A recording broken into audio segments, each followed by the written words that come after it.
Buenos días.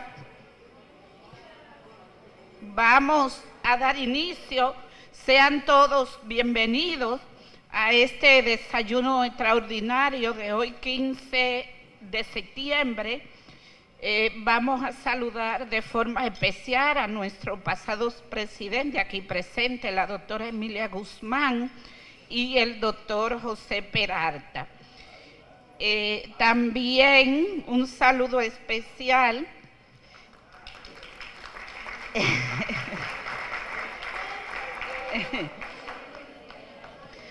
a Sanofi Genzyme, nuestros patrocinadores, y vámonos a poner de pie para escuchar el himno al pediatra.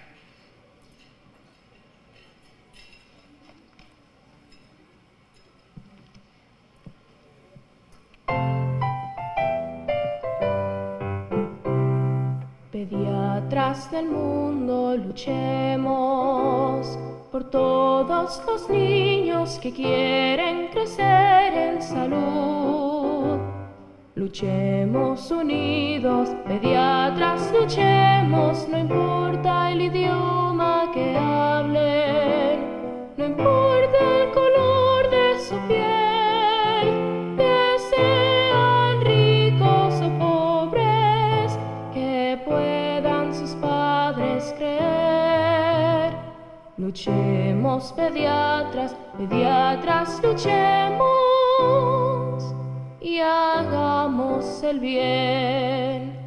El mundo de hoy está lleno de odio, de pugna y dolor, de niños con hambre y con sed. Pediatras que hoy nos reunimos, pongamos la nota de amor.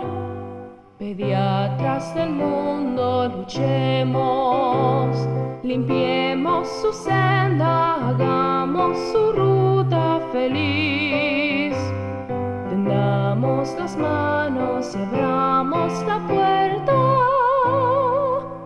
que va al corazón. Pediatras los vimos nacer, luchemos por verlos crecer. La guerra, el dolor que comience, hagamos vacunas de amor. Pediatras los vimos nacer, luchemos por verlos crecer.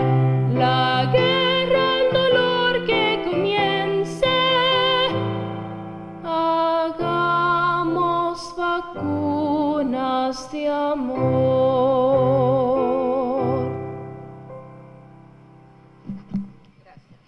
A propósito de estar en el mes de septiembre, que es el mes que se celebra el cáncer infantil, queremos iniciar una breve cápsula, nuestra acostumbrada cápsula, con la doctora Wendy Gómez, quien es presidenta del capítulo de oncología pediátrica de nuestra Sociedad Dominicana de Pediatría. Con ustedes, la doctora Wendy Gómez.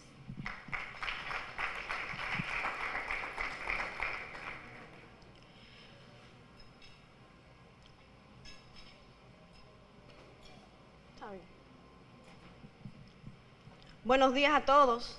Yo soy Wendy Gómez, estoy en el Robert Rick Cabral y en el Instituto Nacional de Oncología, INCART. Estamos a sus órdenes.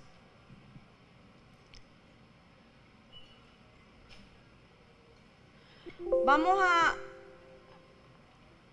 a tener dos fechas en común en cerebro ahora mismo. El 15 de febrero es el Día Internacional de la Lucha contra el Cáncer Infantil. Pero septiembre es el mes de la concientización sobre la lucha y sobre el cáncer infantil. Entonces todos los hematólogos, hematoncólogos, oncólogos pediatras, aprovechamos esta oportunidad de todo un mes, estos 30 días, para hacer varias actividades que sean para educar sobre el cáncer en niños, niñas y adolescentes. No tan solo al equipo médico, sino a la sociedad civil, organizaciones no gubernamentales, fundaciones, al gobierno, al Estado, para que sepan las distintas necesidades que tenemos en recursos humanos, estructura, fármacos como la quimioterapia, la radioterapia y distintos otros que son de soporte, que sin ellos no pudiéramos continuar, como lo son los famosos hemoderivados, sangre y plaquetas. Entonces, ¿por qué el lazo es amarillo? Porque el niño se compara con la fortaleza del oro. El niño es resiliente, el niño es fuerte, el niño puede sobrevivir, de hecho, más que el adulto, a un cáncer. ¿Por qué? Porque tiene más flexibilidad para la sobrevida.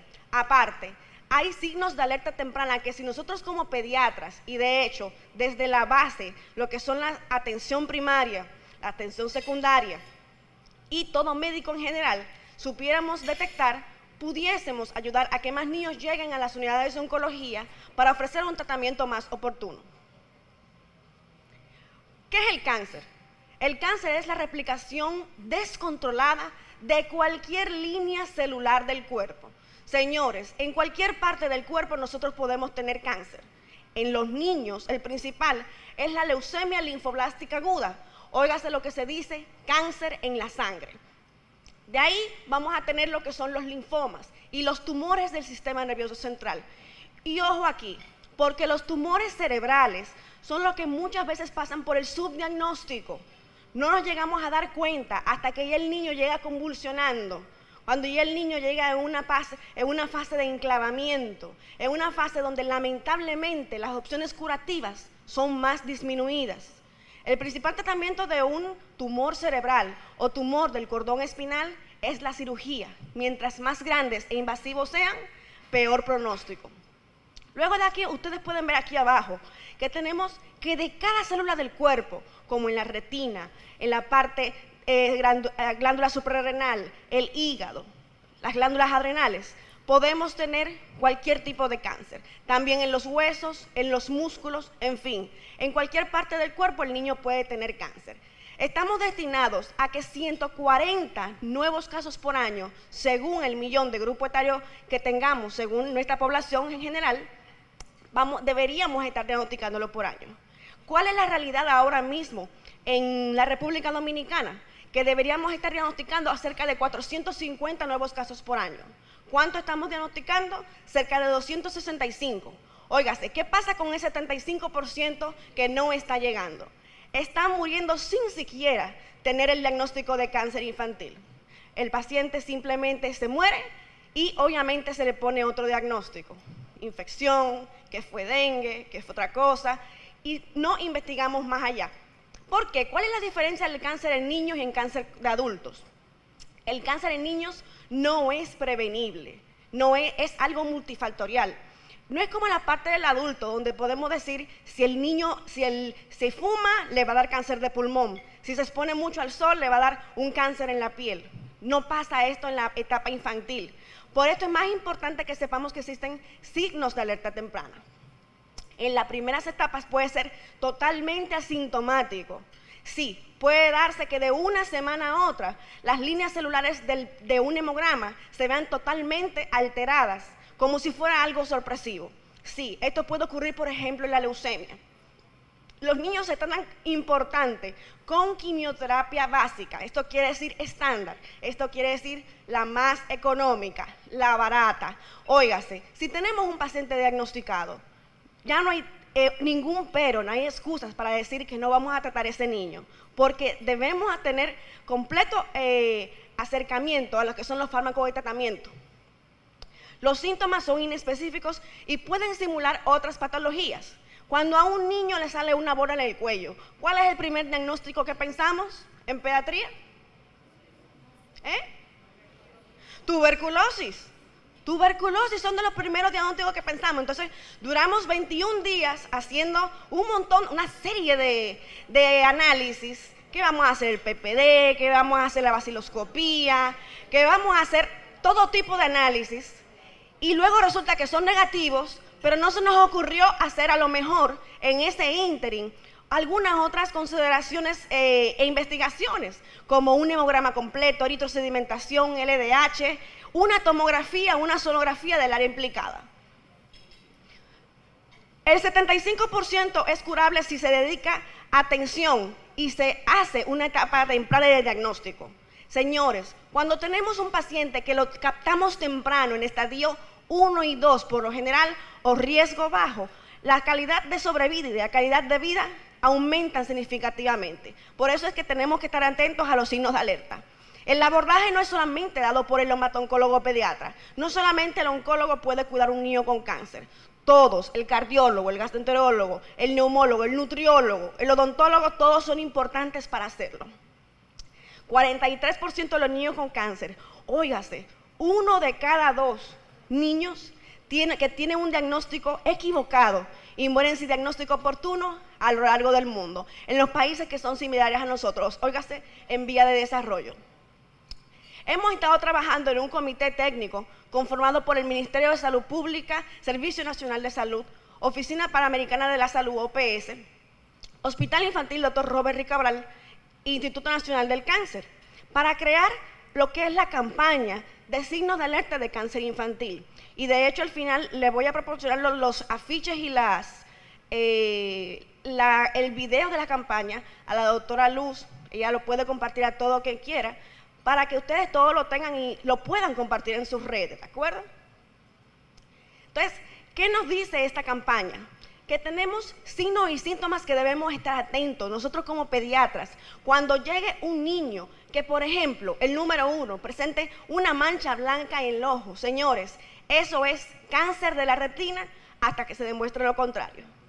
Y aquí nos podemos volver todos oncólogos, porque con un simple celular que tenga flash, al tomar la carita del niño, si sale una mancha blanca, no roja, porque la roja es un efecto técnico, una mancha blanca que lo que va a traducir es un depósito cálcico, es un tumor de la retina hasta que se demuestre lo contrario.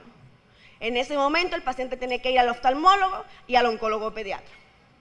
Crecimiento de masas y ganglios. Obviamente, vamos a empezar descartando situaciones bacterianas, virales, a repetición, cómo está la faringe, cómo están las cuestiones de la tuberculosis, pero hacerlo de una manera integral, donde podamos también descartar y pensar en malignidades. Si no lo pensamos, no lo podemos diagnosticar ni estudiar. Un abdomen que crece rápidamente, señores. Hasta ahora, el abdomen que más rápido crece no es dado por parásitos, que muchas veces nosotros pensamos, esos son parásitos y hay que desparasitar al niño. No, son linfomas, que se llaman más específicamente linfoma de Burkitt, que es el tumor que más rápido puede crecer en el cuerpo del niño. Entonces, es importante poder tener acceso a al menos una sonografía abdominal, y con esto podemos hacer el diagnóstico y referir al paciente oportunamente. Moretones o sangrados, fatiga fácil, palidez, anemia. ¿Qué pasa? Cuando tenemos la médula ósea del cuerpo, ¿qué es eso? Eso es la fábrica de sangre del cuerpo. ¿Y dónde se encuentra en el niño? En los huesos largos, en los huesos del cráneo, en el esternón y en la pelvis. Cuando tenemos eso disminuido y alterado, porque está ocupado por blastos, que es la célula maligna, se hacen infuncionales las líneas celulares. Por eso las plaquetas van a estar infuncionales. El niño va a sangrar, el niño va a tener moretones o va a tener microsangrado. Vamos a tener la anemia, una hemoglobina disminuida. Vamos a tener un niño que viene con infecciones a repetición, porque sus glóbulos blancos, que son los soldaditos del cuerpo, no van a poder defender a este niño mediante las bacterias, los virus, de ninguna forma, los hongos. Entonces, los otros síntomas que tenemos, que son falta de apetito, picazón en el cuerpo, sudoración, pérdida de peso, son otro tipo de síntomas que también podemos encontrar debido a la gran segregación en el cuerpo de lo que son las interleuquinas, interleuquina 1, 6, factor de necrosis tumoral. Entonces, lo importante es que, ¿qué estamos haciendo? A partir de la Sociedad de Pediatría se crea el capítulo pediátrico de oncología el 25 de marzo y nos hemos estado uniendo a todo lo que son las giras que hace la sociedad para que cada uno de los miembros oncólogos del país, en cuanto a pediatría, acompañen y den una charla de signos y síntomas de alerta temprana, para así poder educar más a nuestros colegas en pediatría, y nos gustaría de hecho llevar esto más allá, lo que es la atención primaria, lo cual vamos a hacer a través del Ministerio de Salud Pública. Esto, si quieren, pueden copiar el link o tomar una foto del link. Es la primera política pública que se ha hecho aquí en el país respecto a una enfermedad en específico. Primer política pública. Y esta fue hecha en cáncer infantil. Entonces, aquí establecemos las bases de las necesidades más prioritarias de los niños con cáncer y cosas que se podrían hacer y que se están haciendo actualmente en el país para poder mejorar la calidad de vida de los niños y sus familias. Igualmente, el pasado 9 de septiembre, se lanzó con un acto encabezado por todas las autoridades de salud, donde estuvo la doctora Luz Herrera presente, el manual de detección temprana.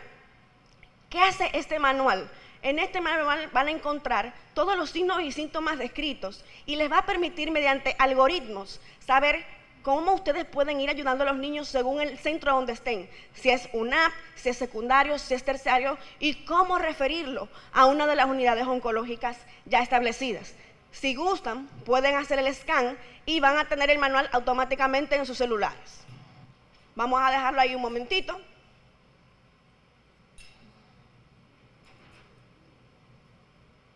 Si no, quien guste, se lo puedo mandar también a la doctora Luz Herrera luego.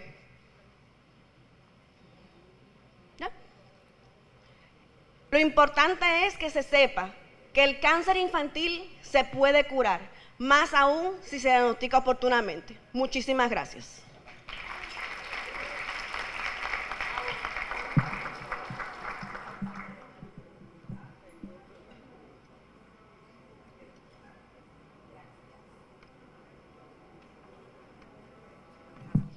Muchas gracias a la doctora Wendy Gómez, y de inmediato vamos a iniciar con nuestra conferencista invitada, la doctora Alina Hernández, quien es dermatóloga y veneróloga, dermatóloga general en niños y adultos.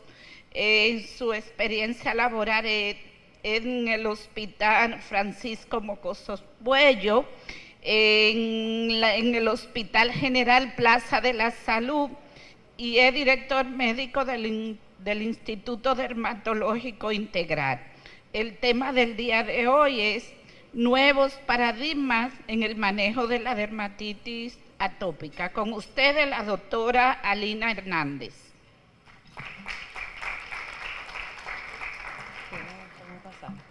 ¿Cómo pasar la...? Okay.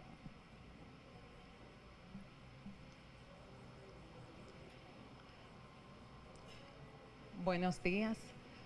Primero darles las gracias, a todos ustedes por su asistencia, también al laboratorio, como siempre, por la confianza depositada.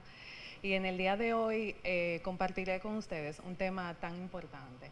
Básicamente, yo diría que vamos a comparar la dermatitis atópica como un rompecabezas, donde cada uno de ustedes, o sea, los pediatras, como los dermatólogos y también alergólogos, forman esa pieza que es esencial, que es importante para lo que es ese paciente atópico, para poder mejorar esas comorbilidades, darle ese tratamiento adecuado que necesita ese paciente.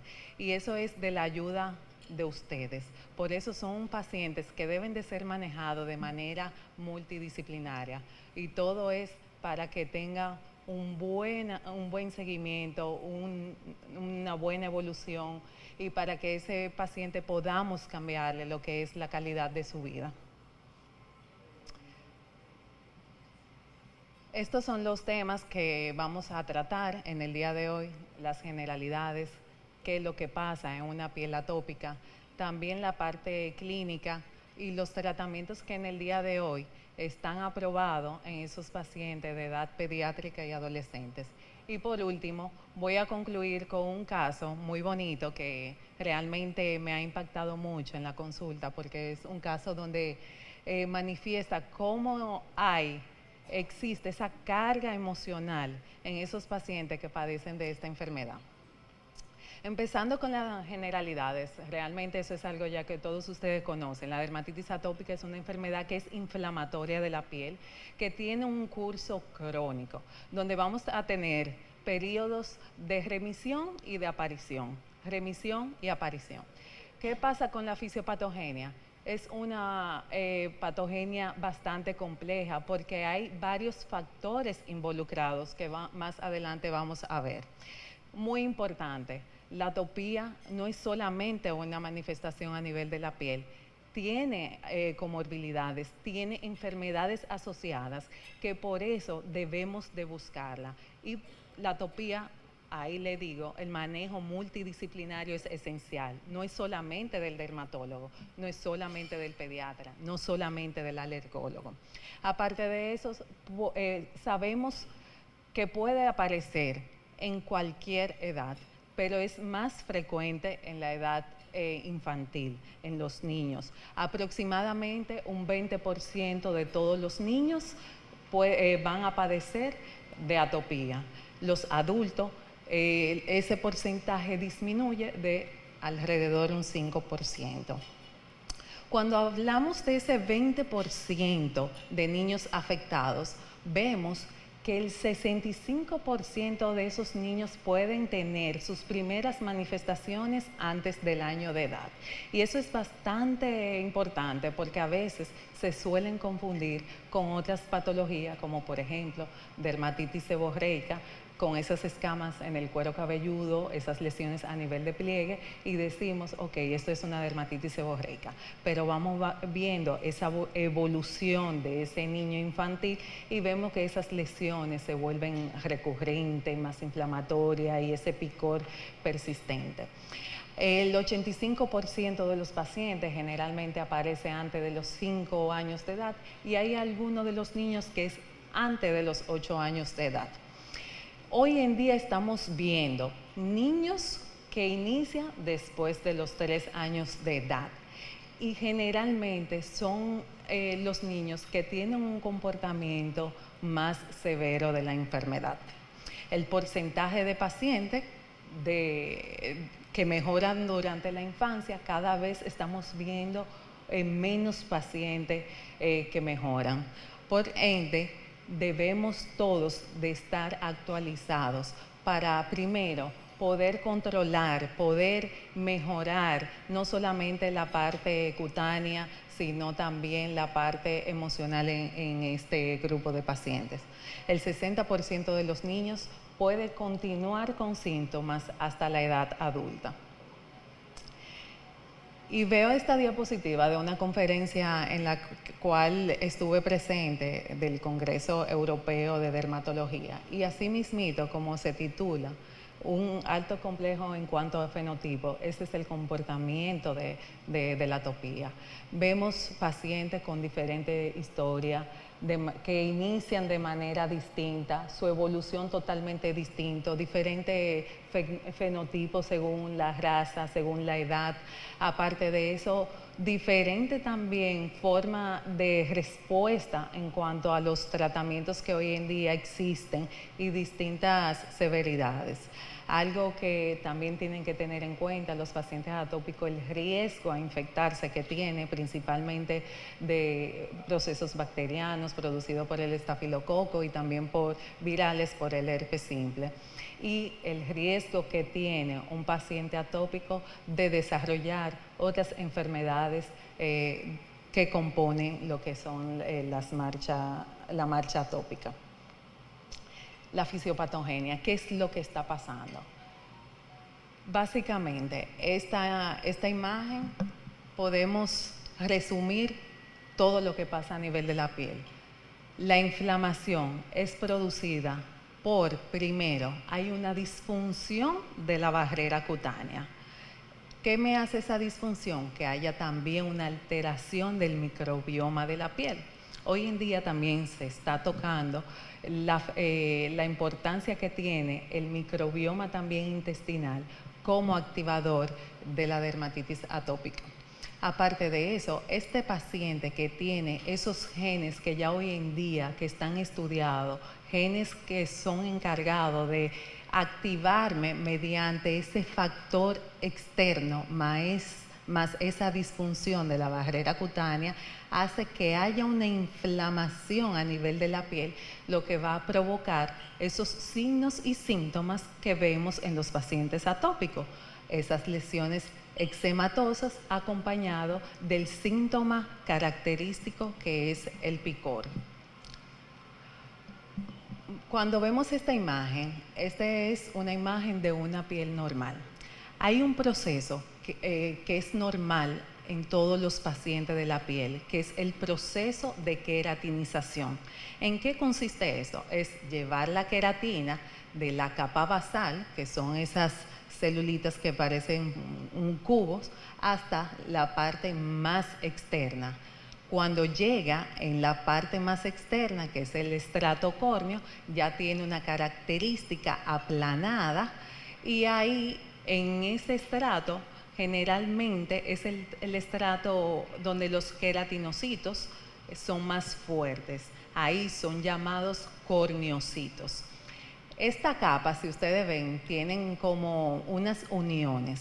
Le han dado el término de de ladrillo y mortero. Los ladrillos vienen siendo los corneocitos, que tienen una envoltura de proteínas que son lo que me le dan el sostén a esa piel, me le da esa fortaleza para que nada de lo que pase afuera entre. Entonces, entre el pegamento, el mortero, entre un corneocito y otro, está la matriz intercelular, que es rica en lípidos. Eso es algo muy importante que tengan en cuenta, porque en los pacientes atópicos hay una alteración principalmente de la filagrina, hay una disminución cuando ocurre esta disfunción de la barrera cutánea.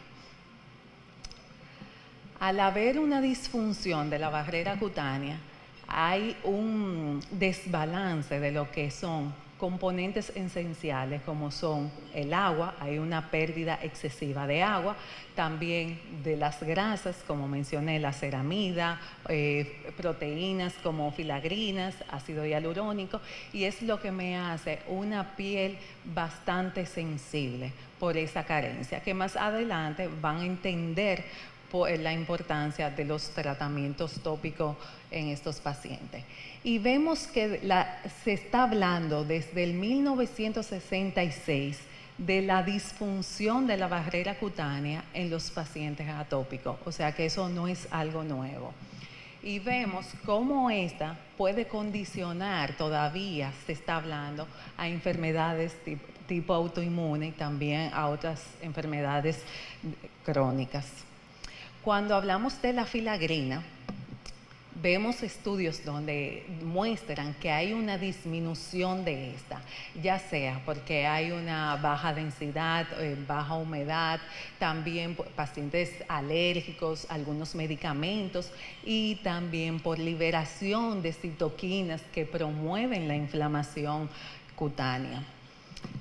¿Qué pasa en la dermatitis atópica? Básicamente, cuando hay una disminución de la filagrina, que puede ser producto de la disfunción de esa barrera cutánea, por ese rascado también que ese paciente presenta, disminuyen esas grasas, la ceramida, aumenta el pH de la piel, por lo que hace más favorable la aparición de microorganismos y por ende me origina lo que es una respuesta inflamatoria TH2. Cuando hablamos de disfunción, recuerden que le hablé que hay un trastorno en lo que es el microbioma de la piel. Y hoy en día se conoce más la presencia de Staphylococcus aureus en esas pieles atópicas. Hay un exceso de lo normal cuando se compara con los pacientes que no padecen de la enfermedad. Vemos aquí en lo morado cómo hay un incremento en este paciente atópico de Staphylococcus aureus y de Staphylococcus epidermidis. También en esta imagen vemos en esta lesión de este paciente de dermatitis atópica cómo ese incremento de Staphylococcus aureus existe, a diferencia de aquellas que tienen atopía pero no hay lesión y de aquellos que no padecen de dermatitis atópica. Y si nos vamos a la fisiopatogenia, Realmente vemos muchas letras, pero básicamente, ¿qué es lo que pasa en un paciente atópico, en esa piel del paciente atópico? Es la inflamación. ¿Y por qué se da esa inflamación? Primero, debemos de recordar que la atopía se involucran tanto la inmunidad innata por la liberación de antimicrobianos y también por la activación de células dendríticas, y la inmunidad adquirida, que es por la liberación de esos mediadores que me van a provocar la liberación de lo que son esas interleuquinas, citoquinas que promueven esa inflamación a nivel de la piel. Entonces, viene un antígeno, tiene contacto con la piel, hay ya una disrupción de lo que es la barrera cutánea, me provoca una disminución de la filagrina, activación de lo que son las células de Langerhans y también de las células dendríticas, y por consiguiente lo que son las liberaciones de estos mediadores. Las más importantes, las que más se han encontrado en los pacientes atópicos, son los TH2, que me van a llevar lo que son la liberación de células que promueven inflamación, que hoy en día se conocen principalmente la interleuquina 4 y 13. Dentro de los aspectos clínicos vemos nuevamente esta figura. Vemos aquí cómo un paciente de diferente fototipo de piel tiene un comportamiento, una forma de presentación distinta.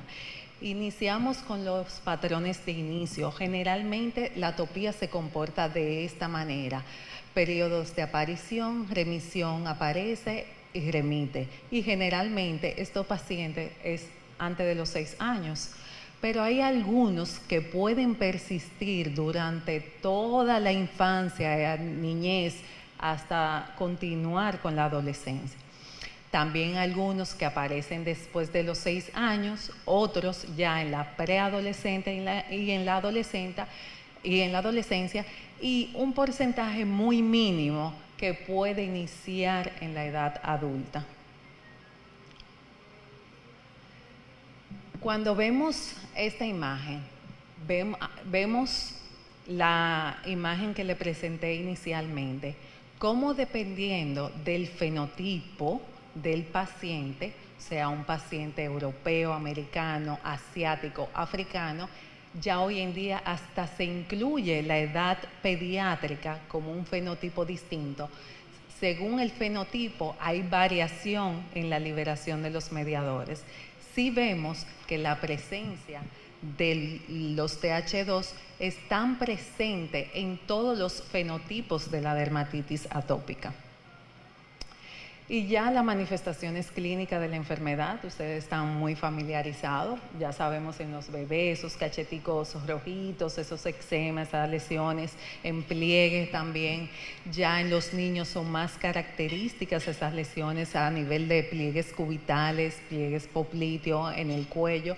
Y en el adulto, bueno, por suerte que no les llega, pero el adulto es un dolor de cabeza a veces hacer el diagnóstico porque puede simular cualquier otra enfermedad. Entonces, ahí va a ser de mucha ayuda la historia clínica en ese paciente, esos antecedentes, esas comorbilidades que se asocian a la atopía, buscarla en ese paciente adulto. Y a veces la biopsia es de mucha ayuda. Los criterios diagnósticos, estos han sido utilizados por mucho tiempo, los Hanifin y Raska, pero hoy en día hay una publicación que salió el año pasado, las recomendaciones para el diagnóstico y manejo de dermatitis atópica, que fue con colaboración de 2 médicos dominicanos, una alergóloga y una dermatóloga. Fue hecha en el 2020 y la revisión 2021, y me parece que estos criterios diagnósticos serían los más fáciles, lo más llevadero para uno poder hacer ese diagnóstico. Dentro de esos criterios hay 2 que siempre deben de estar presentes en esos pacientes. ¿Cuáles son? El picor y el eczema. ¿Cómo puede ser el eczema? Ya sabemos que un eczema menos de 6 semanas es un eczema agudo, entre 6 semanas y 6 meses ya viene siendo un eczema subagudo, y el eczema crónico es aquel mayor de 6 meses de evolución. Debe de tener la presencia de una de estas características, antecedentes de atopía, esa cerosis marcada que generalmente está presente en los pacientes por esas carencias de esos componentes que le mencioné inicialmente, esos componentes que me mantienen la piel humectada y fuerte, y también la presencia de conjuntivitis, prurigo nodular, el eczema periorbitario y también el eczema en otras regiones. ¿Y cuáles son los factores de riesgo que a mí como médico me puede decir que este paciente va a tener una evolución prolongada? Van a ser aquellos pacientes que tienen primero un antecedente familiar de dermatitis atópica, paciente que desde el inicio de la enfermedad tuvo un comportamiento severo, o sea, ese niño de antes de 1 año de edad que me ha hecho una dermatitis atópica severa, es un paciente que me puede durar años padeciendo de esa enfermedad y de manera severa. Aquellos que tienen sensibilización alérgica a temprana edad, es decir, vemos pacientes atópicos que dice la mamá, cuando ella ingiere huevo, las lesiones de atopía se activan. Ahí me da la luz, ok, tengo que enviar a alergología para que este paciente sea evaluado y me descarte esa sensibilización. Cuando se confirma, es un paciente que tiene un factor a tener una evolución prolongada. Y aquellos que aparecen de forma tardía. Biomarcadores. Quisiéramos tener un biomarcador que me diga, vamos a mandarle a hacer tal cosa y ese me va a decir el tiempo de evolución de la dermatitis atópica. Lamentablemente no es así, pero hay algunos que nos pueden ayudar. Por ejemplo, los niveles altos de IgE sérica. Yo pongo ahí signo de interrogación. ¿Por qué? No se toman tanto en cuenta, porque recuerden que una de las comorbilidades de la atopía son las enfermedades alérgicas. Entonces, una IgE elevada en un paciente atópico, eso es seguro, independientemente de que esté acompañado o no de alergias, generalmente va a tener IgE elevada. Ahora, si se le añade un componente alérgico, esa IgE se pudiera elevar más. Entonces, por eso no suele ser un parámetro para decirme a mí la severidad de esta enfermedad. El conteo periférico de eosinófilos sí se tiende a elevar más en la dermatitis atópica, en esas que están más severas que en aquellos procesos alérgicos. La deshidrogenasa láctica también se ve aumentada en esos casos severos. Y algo que lamentablemente no contamos con ello en el país, los niveles séricos de timo y activación de las quimiosinas reguladas, esta prueba, la TARC, que suele estar elevada, es más específica que estas dos, pero tenemos que tener en cuenta de que hay un % de la población antes del año de edad que puede tenerla ligeramente elevada, y no quiere decir que es un paciente que tiene una atopía severa, pero de todas esta es la que más nos aporta. Las comorbilidades. Las comorbilidades son esta que está aquí. Un paciente atópico, nosotros lo vemos de esta manera. ¿Cómo de esta manera? Vemos un árbol, vemos esas hojitas que son características de esas escamas que están manifestadas a nivel de la piel, lo que nosotros vemos, pero con esa escama hay algo que lo conecta más abajo, más abajo de lo que estamos viendo. Estas son las comorbilidades, y es por esto que nosotros siempre debemos de investigar a este paciente.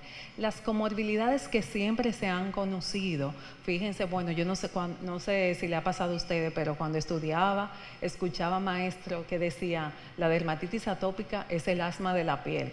No sé si alguien lo había escuchado. Esto es a raíz de que existía un gran vínculo entre asma y dermatitis atópica. Es decir, las comorbilidades tipo TH2 rinitis alérgica, asma, alergia alimentaria, ambiental, dermatitis por contacto. Aparte de eso, la esofagitis eosinofílica, la rinosinusitis crónica con o sin poliposis nasal son enfermedades que se pudiera acompañar en un paciente atópico. Hoy en día le damos mucho peso a lo que son las enfermedades psiconeurológicas, porque realmente esas son las que más impactan al paciente. Los pacientes atópicos suelen tener ansiedad, depresión, ideación suicida, desorden bipolar, estrés y otras que no debemos de olvidar, que son de las que se están hablando últimamente, es las comorbilidades cardiovasculares y también las metabólicas. Entonces ahí nos hacemos la siguiente pregunta: ¿será que la dermatitis atópica es una enfermedad sistémica? Pudiera ser, falta todavía por investigar. Y también faltan por muchas otras comorbilidades que sé que próximamente van a aparecer. En este caso vemos la importancia de dar un tratamiento adecuado. No es lo mismo un paciente tener un comportamiento leve que un comportamiento sistémico. En este estudio vemos aquellos que tienen un comportamiento severo, hay una liberación mayor de estos mediadores. Sin embargo, en este estudio no se evidenció que en aquellos que tenían un comportamiento leve tenía liberación de estos mediadores, por lo que las comorbilidades me pudieran aumentar a falta del control de esta enfermedad. Cuando hablamos de los tratamientos, ¿cuáles son los objetivos del tratamiento de un paciente atópico? Primero, las medidas generales. ¿Qué yo le voy a decir a este paciente? Le voy a decir, deje de comer colorante, huevo, leche. ¿Eso es lo que le voy a decir? No. Se ha demostrado, o sea, que no todos los pacientes atópicos hacen alergias alimentarias. O sea, no debemos de restringir la alimentación en estos pacientes, al menos que lo comprobemos, al menos que veamos que tiene una exacerbación de su cuadro a raíz de la ingesta de ciertos alimentos. Y por eso nuevamente digo, debe de ser un manejo multidisciplinario. Las medidas generales, los baños deben de ser baños cortos, no pueden ser con agua ni muy caliente ni muy fría. Jabones que sean jabones con pH neutro, que sean Sindet. Cuando salgan del baño, que se quiten ese exceso de agua y se pongan sus cremas emolientes con agua, con un poquito de agua para, recuerden, como hay una disfunción en esa matriz intercelular, me deja escapar agua. Entonces, con las cremas emolientes le devolvemos esas carencias que tiene la piel atópica. La vestimenta, lo que le conviene usar ropa de algodón. Todos esos materiales sintéticos pueden irritar más la piel. En ocasiones vemos pacientes atópicos aquí con muchas escoriaciones en la espalda, en el área donde tiene el sellito la ropa, y por eso recomendable también quitarla. La higiene y la humectación, evitar desencadenantes. O sea, si ustedes ven que el niño cuando tiene contacto con los animales, me lo llevé al mirador, le estaba dando comida a los pajaritos y vino con un brote de atopía, es un niño que tiene que ser investigado porque probablemente eso es un desencadenante. Las terapias tópicas y sistémicas. Dentro de las terapias tópicas, el objetivo básicamente es reducir el picor, que viene siendo el síntoma principal de un paciente atópico y el más molestoso, y el que viene el papá y la mamá y dice, es que no me deja dormir, yo tengo que agarrar la mano, ese niño se rasca tanto que hasta sangre se saca. Restablecer esa barrera cutánea que sabemos que no está funcionando de una manera correcta. Y por último, eliminar esa inflamación.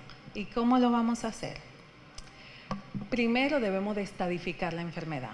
debemos de saber si estamos ante un paciente con atopía leve, moderado o severo, para yo ver qué tratamiento voy a indicar. Hay que individualizar cada paciente. Aquí tenemos el SCORAD, que generalmente es el más usado porque mide tanto la sintomatología del picor como el trastorno del sueño del niño. Vemos que un SCORA menos de 25 entraría una dermatitis atópica leve, de 25 a 49 moderado y ya mayor de 50 severo. La calidad de vida son cuestionarios que son muy importantes hacerlo, porque hemos visto que tiene un score bajito, pero tiene un índice de calidad de vida muy alto, o sea, muy afectado. Entonces ya ahí nosotros como médicos tenemos que tener un mejor abordaje, un abordaje como quien diría un poquito más agresivo, porque tenemos un paciente, por ejemplo, entre leve y moderada. Las guías me dicen a mí que lo maneja de manera tópica, pero si vemos que tiene una afección bastante significativa de esa calidad de vida, yo no puedo manejarlo nada más simplemente con cremas y lociones. Cuando vemos aquí la Academia Europea de Dermatología, hacen recomendaciones de cómo vamos a manejarlo según la severidad. Pero nosotros somos los médicos, nosotros somos los que vemos al paciente y lo que vemos cómo está desde la parte tanto emocional como de las lesiones.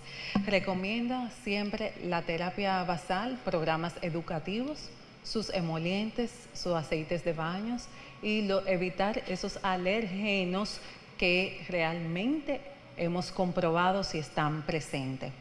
Ya en aquellos pacientes leves, tratamientos tópicos a base de corticosteroides e inhibidores de la calcineurina. En la moderada se agrega ya lo que son las fototerapias y aquí dice solamente en la grave, dice un tratamiento sistémico. Pero si vemos aquí, en este estudio que se hizo, se evidenció que más de un 50% de los pacientes que tenían dermatitis atópica de leve a moderada presentaba un gran impacto a nivel sistémico a raíz de esa inflamación. Entonces ahí nos pone a nosotros a pensar si realmente debemos solamente administrar el tratamiento sistémico a los pacientes que están graves. No debe de ser así.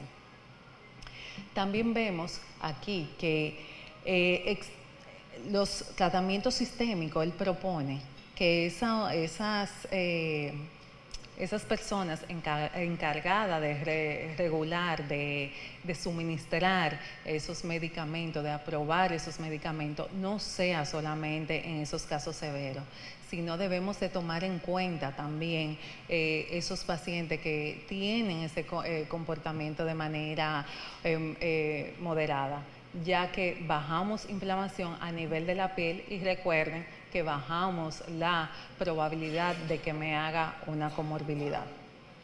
Los emolientes, como ya le mencioné, son muy importantes porque le devuelven eso que está carente en esas pieles atópicas. Ese debe de ser siempre el pilar, debe de estar acompañado siempre en un tratamiento para un paciente atópico.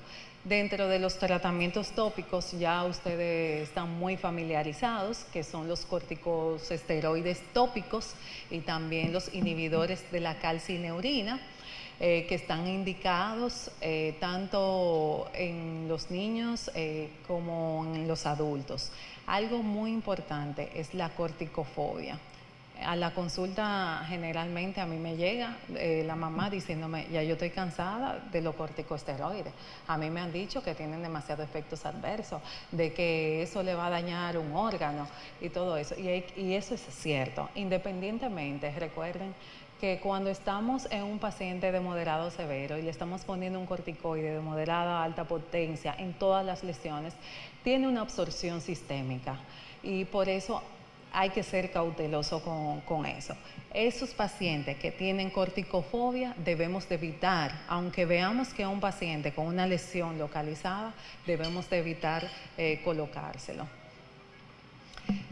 Este inhibidor de la 4-fosfodiesterasa tópico, que es el crisaborol, fue aprobado realmente hace 2 años en la Unión Europea, pero todavía no ha sido comercializado. Esta es la guía europea que salió en septiembre de 2022, pero en Estados Unidos ya sí está comercializado, ya tienen años aplicándoselo en los pacientes atópicos. Los inhibidores del JAK tópico vienen siendo los medicamentos más innovadores en tópicos. El ruxolitinib fue aprobado este año para dermatitis atópica, que ha tenido sus resultados en esas lesiones que son localizados muy beneficiosos. Los antipruriginosos. Los corticoides es cierto que me sirve como antipruriginoso, pero tenemos que tener cuidado con los antihistamínicos tópicos, con el polidocanol tópico, con los anestésicos tópicos y con la capsaicina. La capsaicina es un medicamento en crema que aquí no le he conseguido, pero ustedes lo ponen en Amazon y aparece. Pero la capsaicina y los otros que le mencioné pueden dar dermatitis por contacto irritativa, pueden quemar la piel.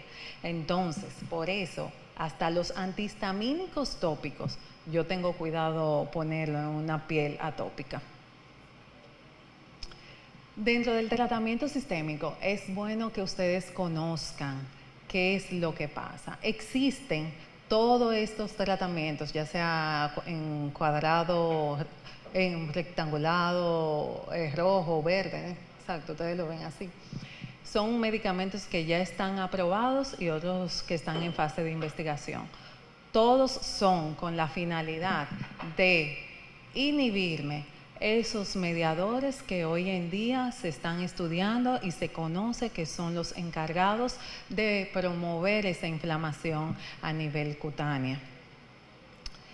Dentro de los mediadores que hoy en día más conocemos, que están más relacionados con la enfermedad y que ya están aprobados y que se ha visto una mejoría según los estudios y lo que hemos ya evidenciado, está el dupilumab, que me inhibe la interleuquina 4 y 13.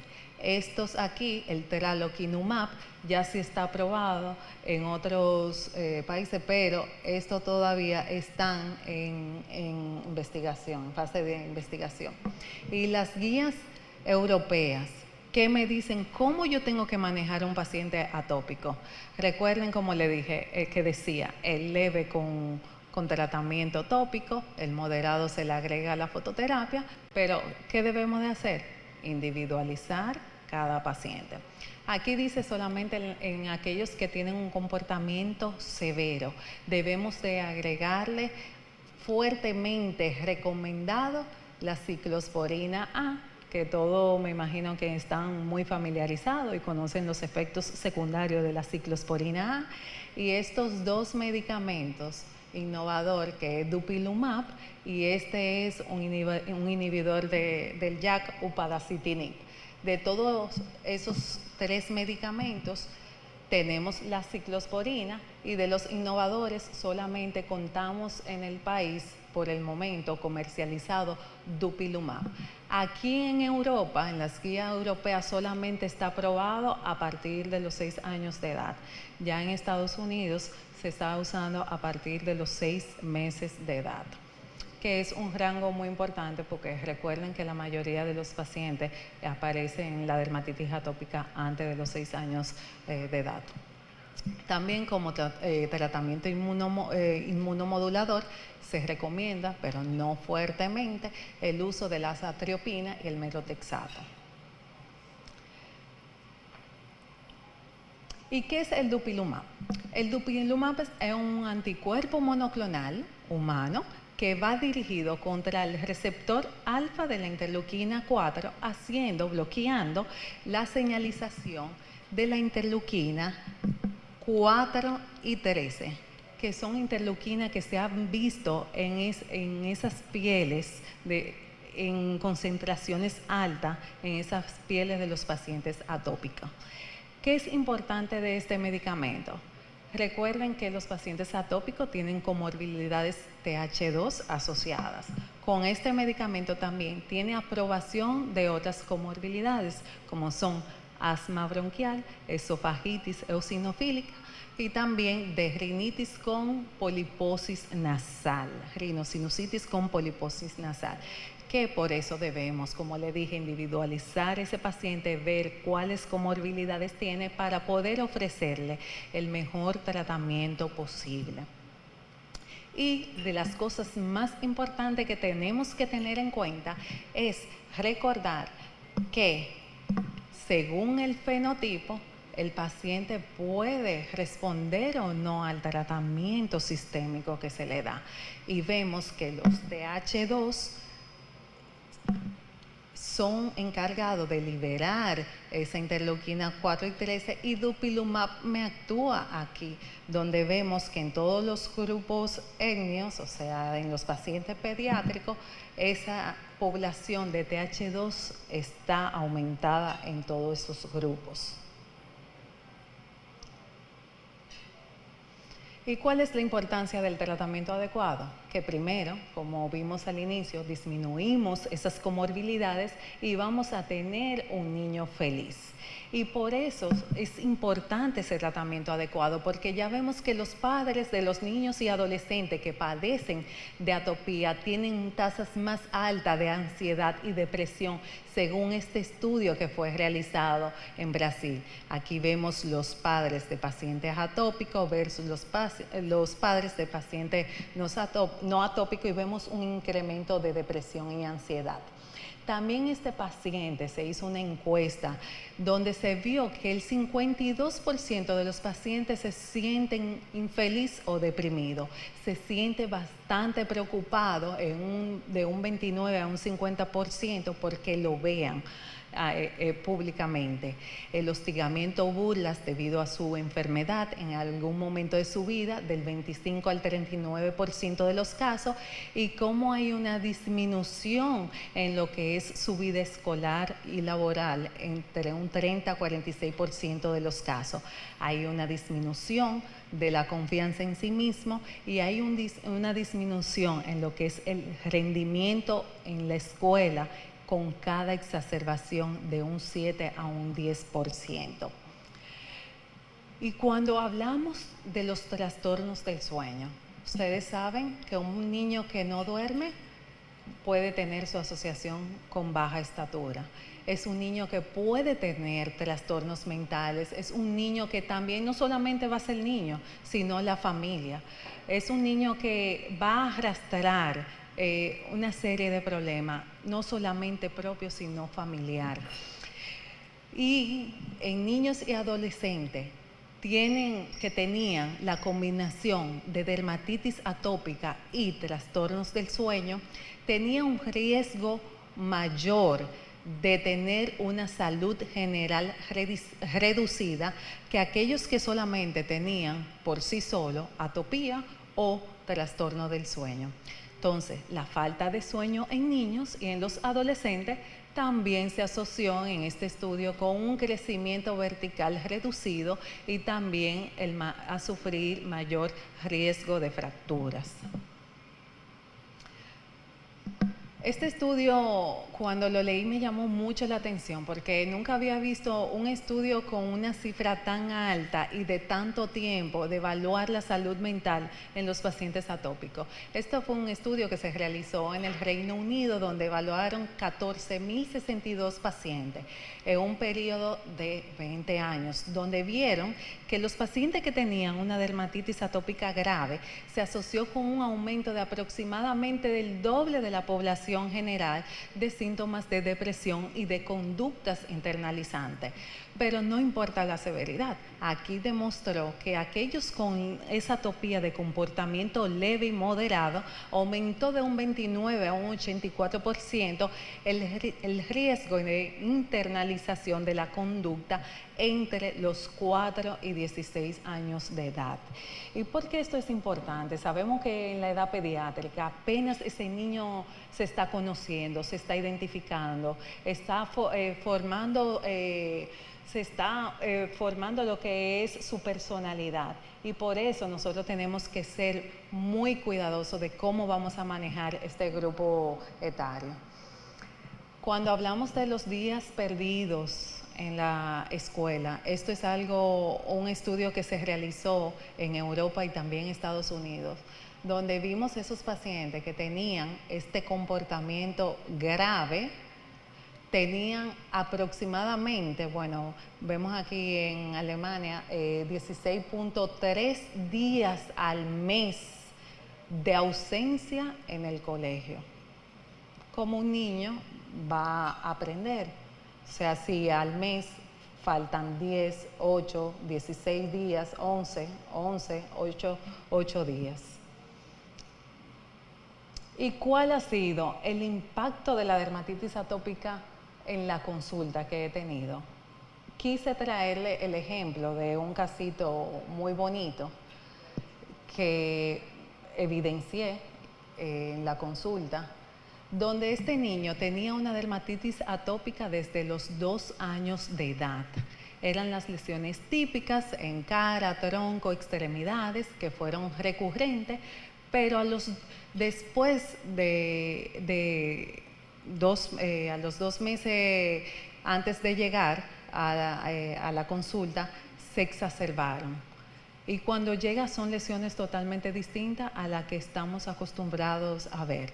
Algo que no incluyen como las lesiones características que debemos de tener en cuenta, aparte de la cerosis, incluiría también las de tipo eczemas numulares. Estamos viendo en la consulta pacientes atópicos con lesiones muy similares a lo que son eczemas numulares, y cuando historiamos el paciente, buscamos esas características principales, son pacientes que son atópicos.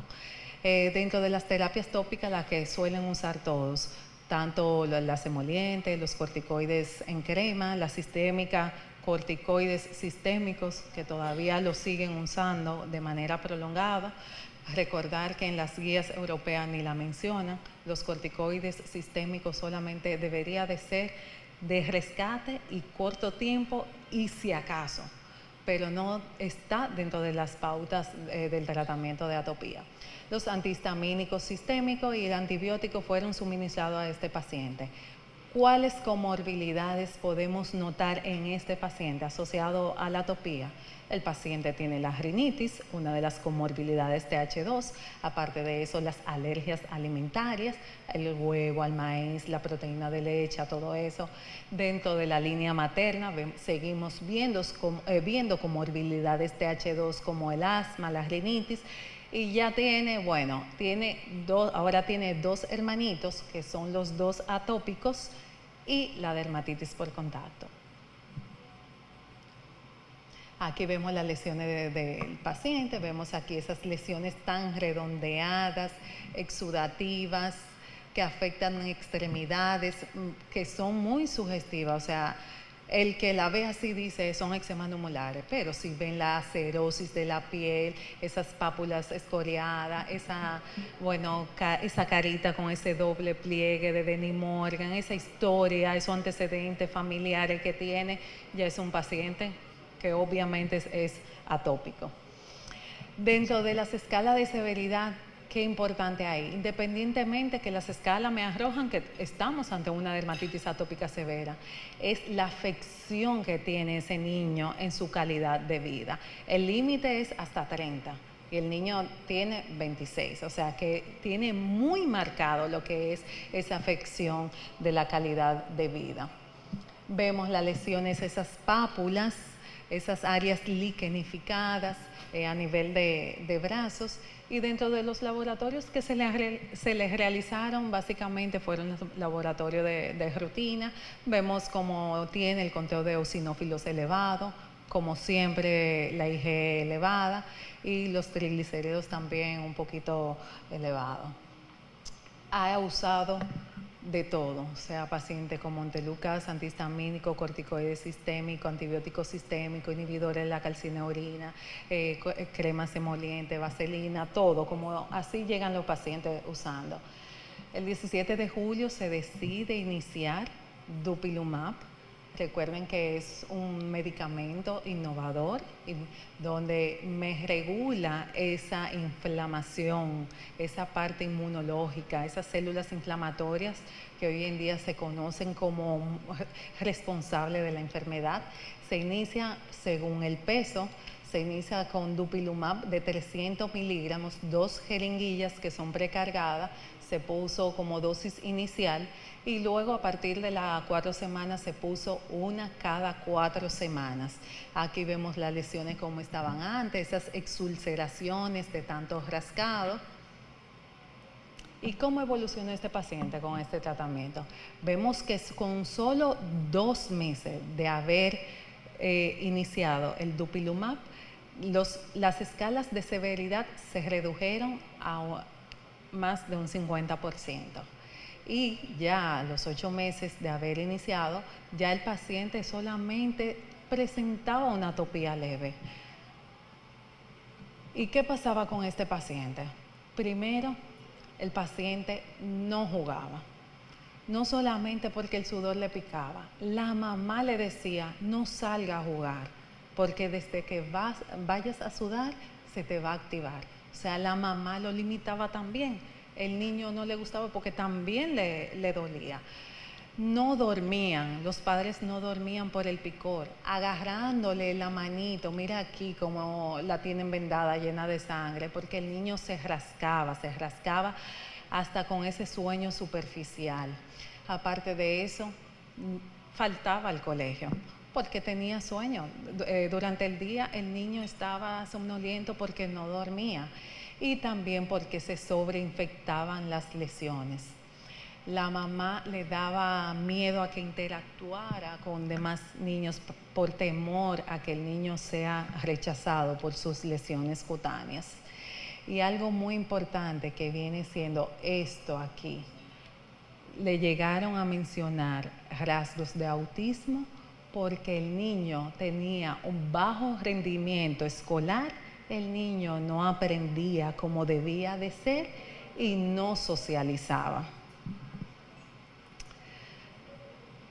Estas son las fotocontroles del niño a las 8 semanas, a las 35 semanas, ya vemos esas lesiones que estaban excoriadas, exulceradas, vemos cómo está cicatrizando, que solamente van quedando esas máculas residuales, vemos el antes ahí, el después aquí.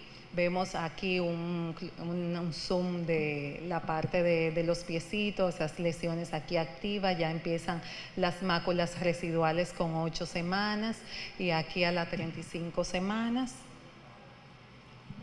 La parte posterior de las piernas, vemos aquí esas máculas ya pigmentadas con ligera liquenificación, esa liquenificación aún bajando más.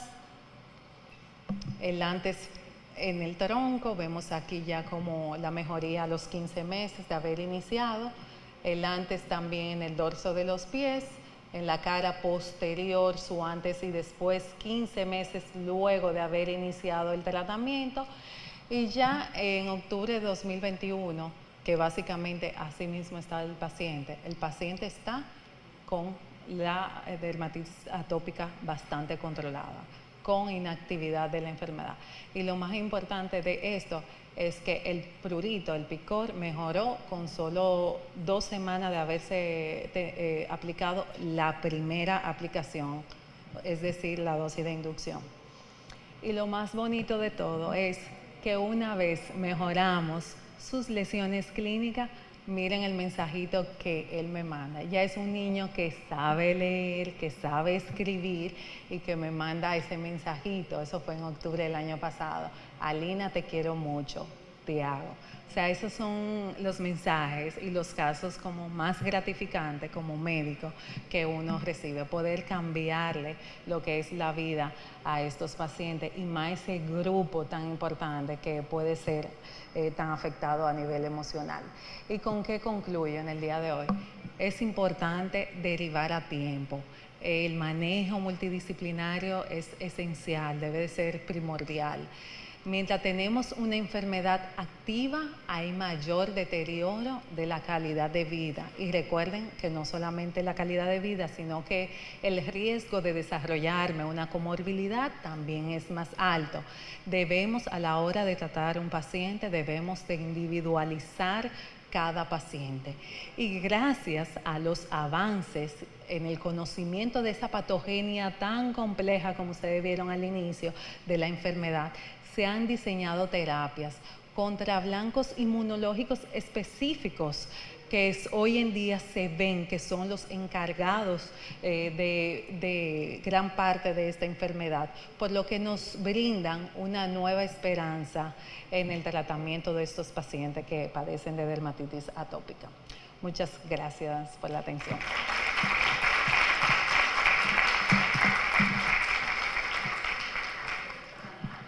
Muchas gracias, doctora. Vamos a ver si hay preguntas.